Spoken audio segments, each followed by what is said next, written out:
بمدرسة القصاب الإعدادية، وقام به بعض من الطلبة بالصف الثاني الإعدادي، وهم السعيد مصطفى، حازم جمال العتيقي، إبراهيم أبو الفتوح الحلواني. قام بإخراج هذا الأوبريت وهو بعنوان مصر السلام الأستاذ محمد شوقي جولان.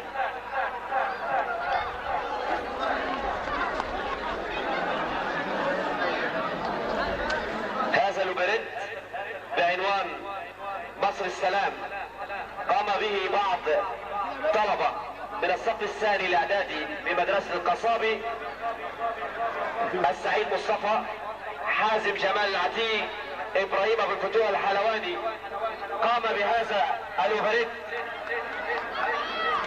قام بتأليف هذا الأوبريت الأستاذ محمد شوقي جولان، وهو فنان في هذا المجال.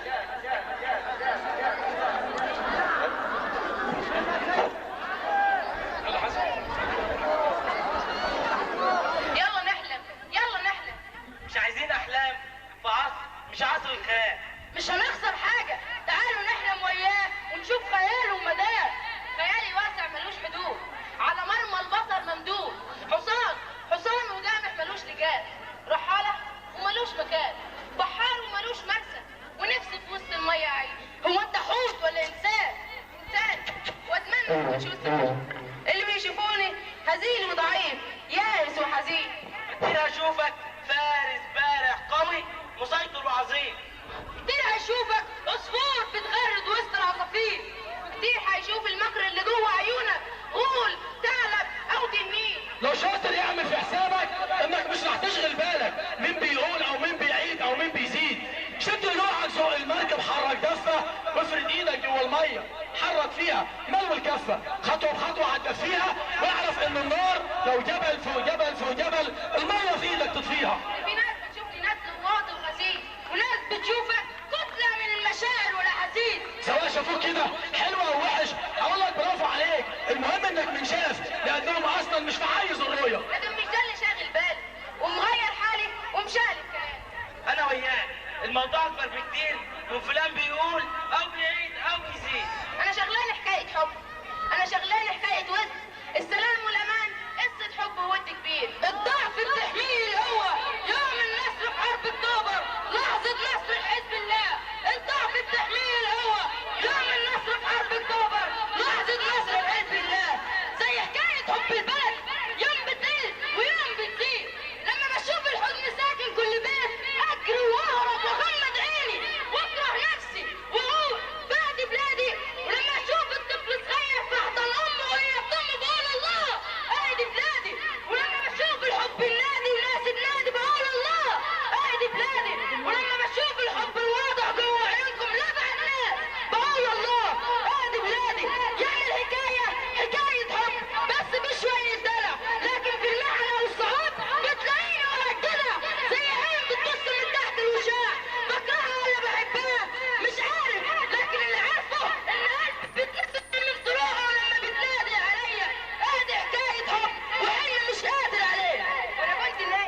وانا كنت نايم وزقزقات عصافيري من حواليا جايه، كنت بحلم بالثواني والدقايق والساعات قدام عينيا رايحه جايه. كلمتها قلت لها ايه؟ قلت لها امتى هينتهي عصر الطغاة؟ قلت لها امتى هنرسم البدر في سماه ونصدر حواليه النجوم؟ نجمة محبة، نجمة سلام، نجمة سعادة، نجمة فرح، نجمة امان. ردت عليك قالت لك ايه؟ قالت اتبسمت ضحكت كتير، ضحكت وقالت لما ينفك الاسير، لما نتعلم نواجه، لما نتعلم نقول، لما نتعلم ننسى من حياتنا المستحيل، ساعتها هينفك الاسير. مين الاسير؟ القدسية اكبر اسير، ما تقول يا شوه ولا اللسان اصبح كمان مربوط اسير. الا اللسان ده هو ده السند المعين اللي بيخفف جرحنا في سواد الليل الطويل. وبمناسبه اللسان هحكي لكم حكايه عصفور جرب انه يلف يدور حوالين الحلم المسحور، جرب انه يكون وما كانش، جرب انه يطير وما طارش، زي حلم سلام لبلادي، زي حلم سلام للعالم. حب يطير لفوق على الشجره ويسلم على اجمل ورقه، تصوروا الغصن ما شالش العصفور، الحب المشهود جواه طار وياه واتنسى في سماه ونزل على ارضنا من غيره. العصفور دلوقتي يا ويله ويلك يا عصفور، ويلك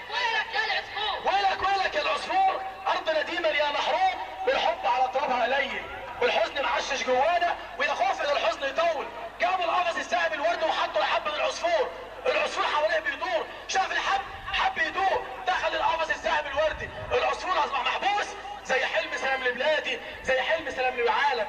وفي قفص العصفور الوردي لقوا اياه عصافير محبوسه لكن مش واسطه ولا كوسه.